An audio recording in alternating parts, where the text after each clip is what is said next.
Mississippi Educational Network now brings you coverage of Governor Kirk Fordice and his State of the State address to the Joint Assembly of the Mississippi State Legislature. We take you now to the House chambers of the Mississippi Capitol, where Governor Fordice is about to begin.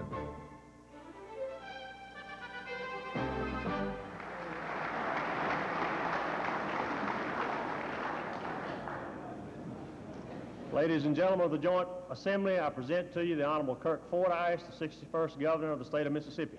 Governor Fordice.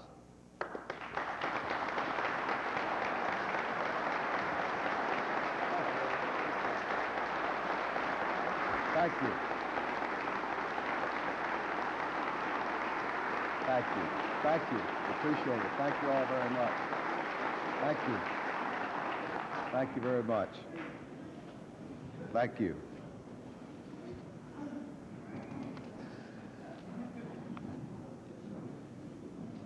Conventional wisdom mandates that I stand here before you to provide you with a report on the state of Mississippi.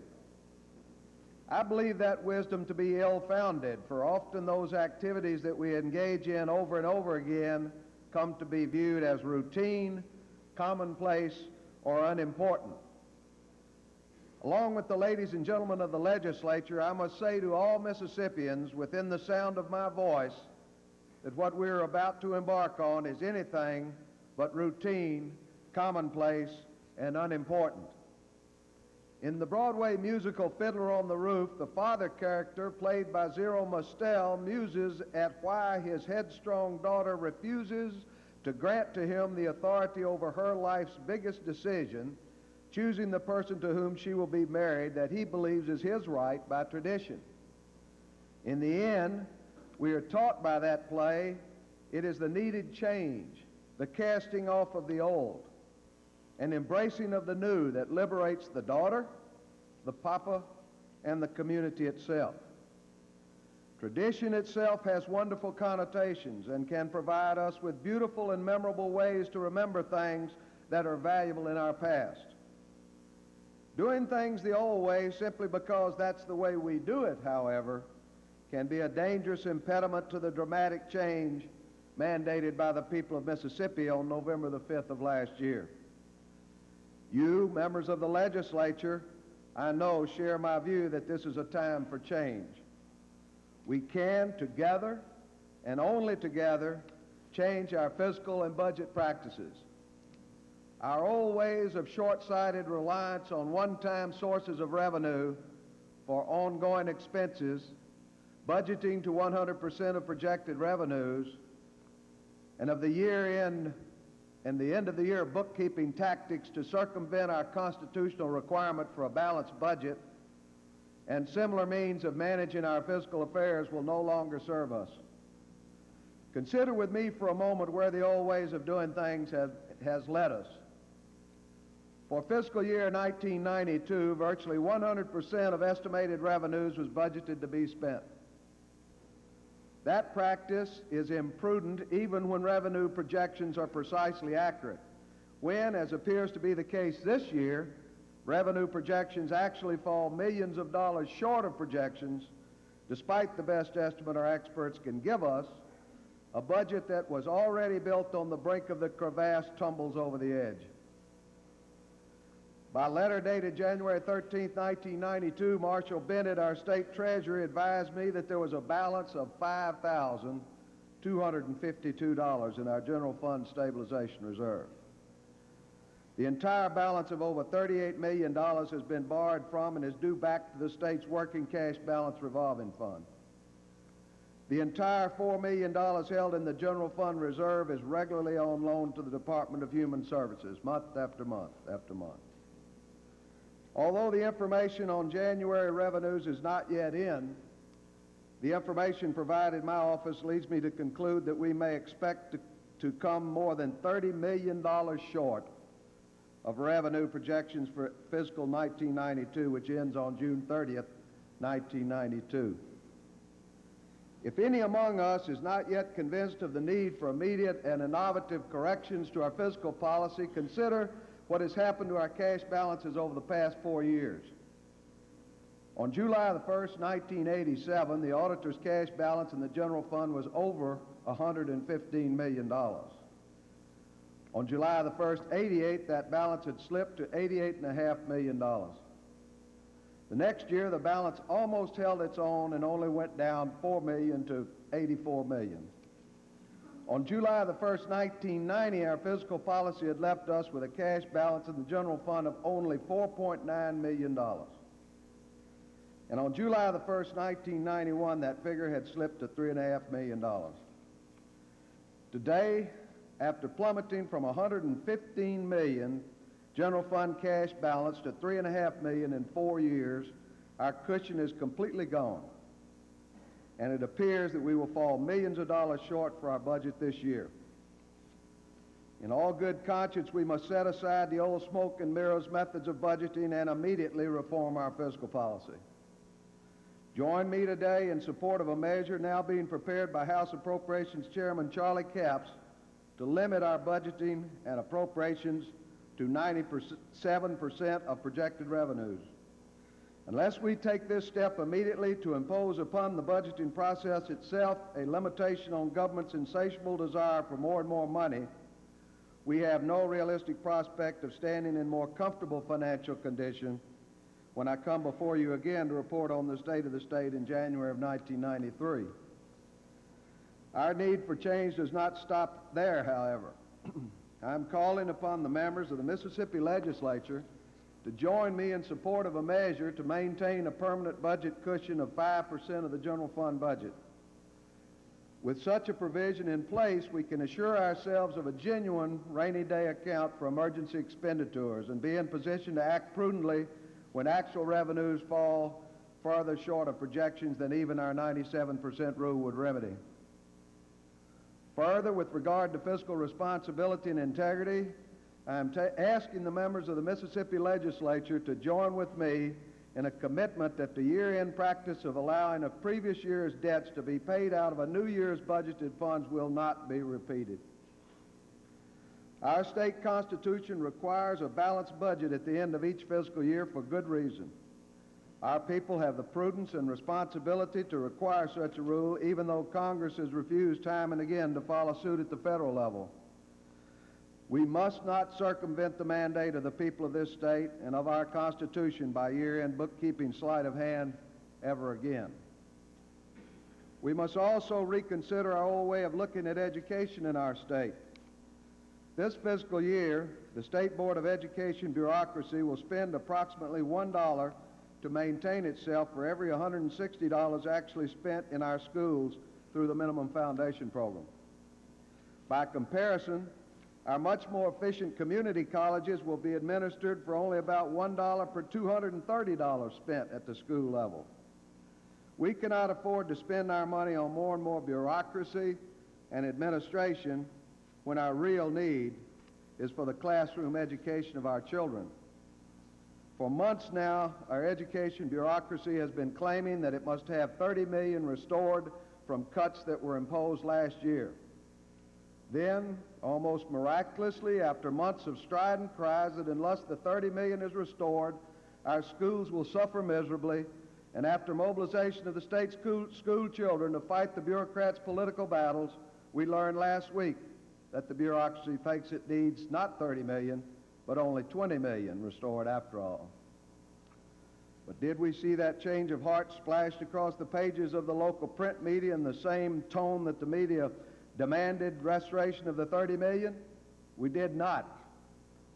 We had to read deeply within a news story on the subject of other budget woes in order to even learn that the remarkable about-face of the education bureaucracy had occurred. The people of Mississippi are tired of that type of old-school politics, and the children of Mississippi deserve better. Join with me, ladies and gentlemen of the legislature, in pressing for passage of a measure designed to highlight a model school system as a pilot program for the state of Mississippi and the nation. Let's create what I call break the mold school system and show that it can be done in Mississippi and be done better. Let's spend our money on teaching our children, not on ever-growing bureaucracy. I'm asking the members of the legislature to join with me in authorizing in one or more school districts in our state a policy designed to allow parents to decide which public schools their children attend. Through development of policies of open transfer, magnet schools, and other non-traditional methods, we can restore the faith of our people in our public education system and renew the zeal of our local public schools to excel in a vital marketplace. These ideas have worked extraordinarily well in Milwaukee, Wisconsin, in East Harlem, New York, and are proving valuable right here in Jackson under the very able direction of Dr. Ben Canada.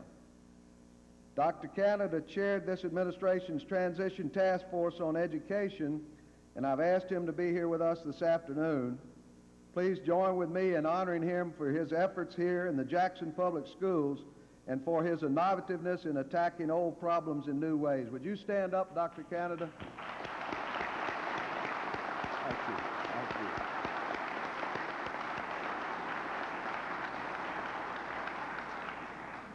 I'm also asking that we join together in providing safe, drug-free, and weapon-free environments for our children in their schoolhouses around this state. We need increased penalties for weapon and drug-related offenses in or around school premises.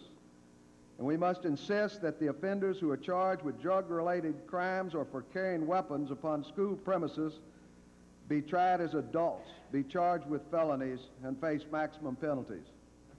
We must also break with the old ways of operating government itself in Mississippi. Our people have spoken loudly and clearly.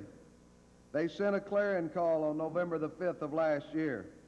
The people want an opportunity to vote for the candidates of their choice when they enter the ballot booth, and they want the opportunity to directly affect the lawmaking processes of our state. Join with me, ladies and gentlemen of the legislature, in committing to the people of Mississippi that we will strive to provide them with a primary system that allows them to choose the men and women they wish to vote for in any election. Join with me also as we craft a fair and reasonable initiative and referendum program that will allow our people to speak when we have not had the courage or the good sense to do so. Our people are demanding that we impose upon ourselves limits on the length of time we may serve in public office. The confidence of our people in their own government has been shaken to the core, and we must courageously work to restore it. Join with me, ladies and gentlemen of the legislature, in imposing reasonable term limits upon every state and county office from governor to constable. Let's restore to our people confidence in their leadership by clearly demonstrating that we are not looking for a lifetime contract. We must also shake off our old way of managing our Department of Human Services. Our Human Services Transition Task Force has observed, and recent history has confirmed, that the Board of Human Services is at best superfluous. At worst, the board can be obstructionist and prevent the fair exercise by the state's chief executive of his ability to properly manage that department. I'm asking the members of the legislature to abolish the Board of Human Services or to place it in a merely advisory capacity in order that the executive director of that department would report directly to the governor, and the governor would not be at the whim of the board in determining by whom and how the department should be managed. If we are to make any improvements in the better management of our resources and more professional delivery of services to meet the needs of our people through our Department of Human Services, we must reduce the bureaucracy that now exists. The board was a useful bridge at the time of reorganization of the Department of Human Services. It has served its purpose, however, and more efficient and more professional management of that department counsels that we disband the board. Additionally, in the coming weeks, our administration will be examining particular programs and recommending to the members of the legislature specific plans for privatization of some activities of the Department of Human Services. Government is not well equipped to perform many of the functions that it has assumed for itself. Welfare agencies in Green Bay, Wisconsin, and elsewhere have demonstrated that public-private ventures designed more professionally, efficiently, and inexpensively to provide services in many government programs is the wave of the future. We should be on the leading edge of that wave and not wait until we are engulfed by a system that we cannot afford to pay for and that has assumed a life of its own.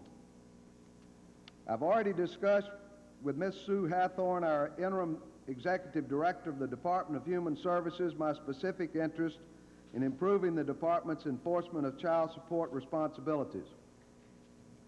One of the most fundamental obligations of our society is that parents provide the financial substance necessary to care for their children.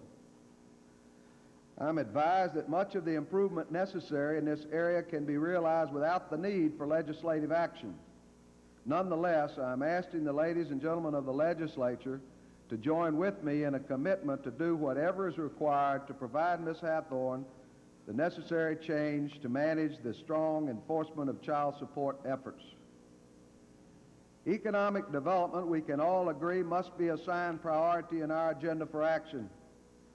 I believe that it must be given our highest single priority, for tax revenues must flow into the state's coffers from somewhere. It is only as our people have jobs, as our local businesses grow, and as new businesses locate in our state that we have any revenues at all to fund any of the people's legitimate needs. If we are to move forward into the 21st century, as we discussed 2 weeks ago, we must create a business climate that is second to none in the United States. Whether we call it status quo, inertia, inattention, or any other name, the old attitudes that have led to our current crisis in workers' compensation must be changed. This is not a question of insurance, but of economic development. We must restore the management of workplace-based claims to a level playing field or run the risk of destroying the environment for jobs and free enterprise in our state. Ladies and gentlemen of the legislature, please join with me in providing immediate and substantive reform of our workers' compensation system to put an end to the spectacle of doctor shopping for a favorable disability opinion, to restore balance to the application of the law itself by the Workers' Compensation Commission and the courts, to minimize the role of professional compensation lawyers, and to allow the employers of our state the flexibility to negotiate for workers' compensation coverage with self-insured deductible provisions. Ladies and gentlemen, the issue is much more important than whether one or more workers' compensation insurance companies might stop doing business in the state. The question is whether the people of our state will have jobs, whether our state is going to be attractive to any industry of any type if we do not make dramatic improvements in our workers' compensation system. We must also increase our use of industrial revenue bonds, an efficient and convenient means of corporate financing that does not add to the debt load carried by the state itself. We must fight congressional efforts to limit use of this excellent means of financing new and expanding job opportunities. We must look for non-traditional means of offering incentives for the renovations of our downtown business districts across this state and give our special attention to continuing the drive for excellence in all areas of our state's transportation capabilities. What we have traditionally called farm-to-market roads must become farm-to-the-world pathways, made up of improved and widened highways, fair and broader air access, increased and more sophisticated use of our ports and rails, and prompt, conscientious attention to our bridge system. Finally, ladies and gentlemen, we must change the old ways of looking at ourselves and thinking about ourselves. This state is a place of great opportunity. Opportunity for quality jobs, for quality education, and for quality lifestyle. Let's shake off the dust of the status quo and portray a renewed attitude of achievement and heightened expectations for one another. Let's ensure that henceforth only positive Mississippi is spoken here. Tradition, all that is good and beautiful about our state, let us here resolve to enhance, to polish, and to restore. But all that has held us back, all that has kept us from our potential, and all that has lulled us to be satisfied with the satisfactory rather than superior, we here today cast aside. Ladies and gentlemen of the legislature, I commit to join with you as a co-leader in moving our state into the 21st century. I thank you for the spirit of cooperation and hard work that you have already demonstrated. Thank you also for your stated intent to show our people that the legislature and the governor can work together for real change in Mississippi. I intend to evaluate every measure with this four-point guide and invite you to consider the same. Is it pleasing in the eyes of the Lord God Almighty? Is it good for Mississippi? What will it cost? Where will the money come from? To the people of the state of Mississippi, I join with the ladies and gentlemen of the Mississippi legislature in saying that we will labor together for you, agreeing to disagree, but united in working toward our goals. Economic change, where secure jobs are the linchpin of a strong marketplace, and educational change, where our children are the beneficiaries of a new way of managing public schools. God bless you, God bless Mississippi, and God bless the United States of America. Thank you very much.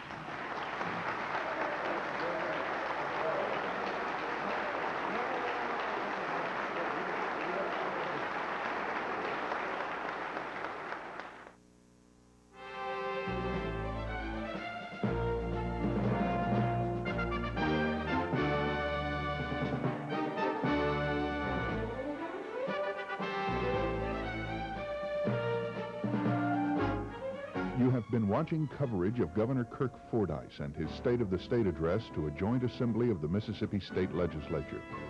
This has been a production of the Mississippi Educational Network.